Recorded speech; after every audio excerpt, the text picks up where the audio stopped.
we are talking about women in leadership positions. And I'm now talking again with Per Miotti and Ortrud Steinfe and Marc-André Buchwalder about the questions diversity training in companies. Is there anything we can learn from football? Is there anything we can learn from sports? Pammy, why does intercultural cooperation apparently seem to work better in sports teams, in athletic teams, than it seems to do in companies? If I'm playing in a football team, and I mean at work, maybe ultimately you have to cooperate with everybody for work to be successful, but you can be successful somehow on different levels for yourself. But as a footballer or in a team, if I do not cooperate with my teammates, if I then actually it's very, very clear in a sports team that you have a common goal, and whatever your individual requirements, actually whatever everything else, it's very, very clear what the goal of the team is, and you all share it. You want to win, and there are lots of other levels of things, but that's the clearest thing, that you want to win, and if you want to do that, you have to be all-inclusive. I can't play with 10 people just because I don't like somebody, I don't like the way they run, they don't dribble. It doesn't matter, you all have to, so you have to in a team. I think it's that simple. But wouldn't that be something that would be true as well for big companies? You have to win. If you have to compete in the economy, what is the difference between a large company like Bayer or Siemens or any other big company compared to a soccer team? Okay, they may have 11,000 players instead of 11 on the field, but they also have to win. What do you think? What is the difference? In my opinion, it's the size. I'm completely convinced that there are parts in big companies which perfectly play as a team and are very successful, but it's very, very difficult to enlarge this to the whole company. And as a fact, for example, small startup companies in biotechnology, in the biotechnology area, they are very, very successful, and there is a wonderful spirit of team playing and so on.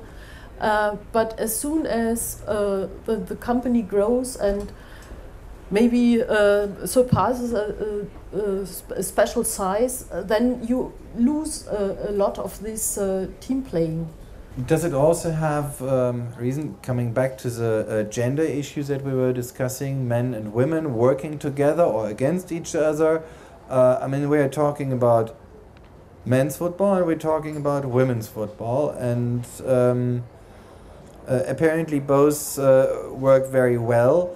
How likely would it be if you mix the teams on a permanent basis? I think that's also a difference.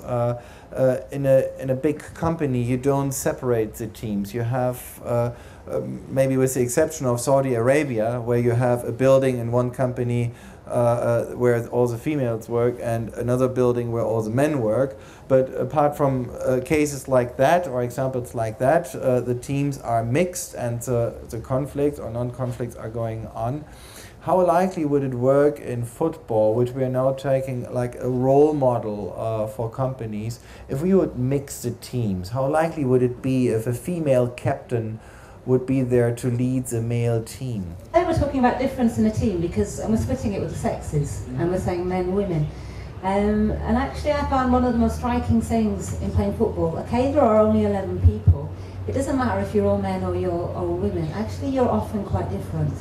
And so the character that is required to be some fancy, dribbling, extroverty striker might be different to your solid centre-back, to your wingers, to your goalkeeper.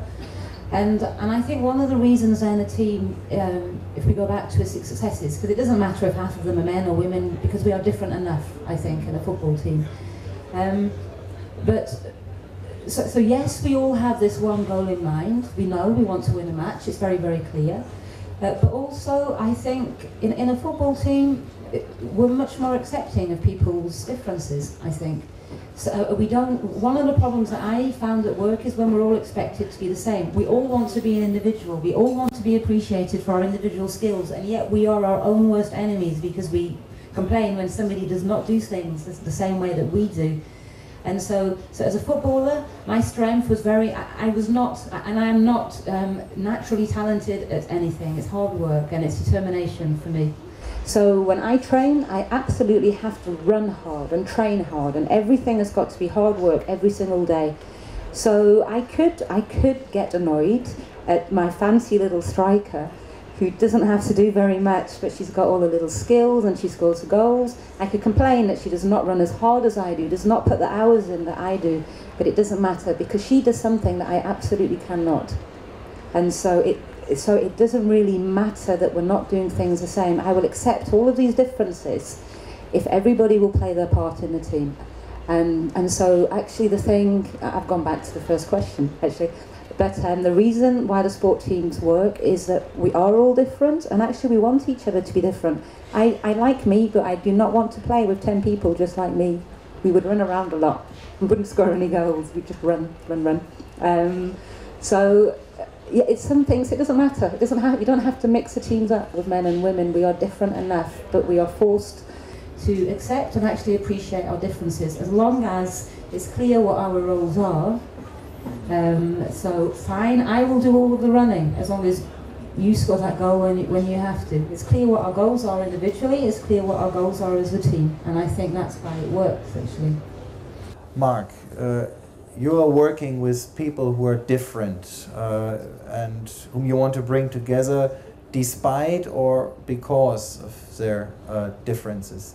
Is from that work that you are doing through the means of football, is there anything that you would tell to someone on the company side, on the economy side?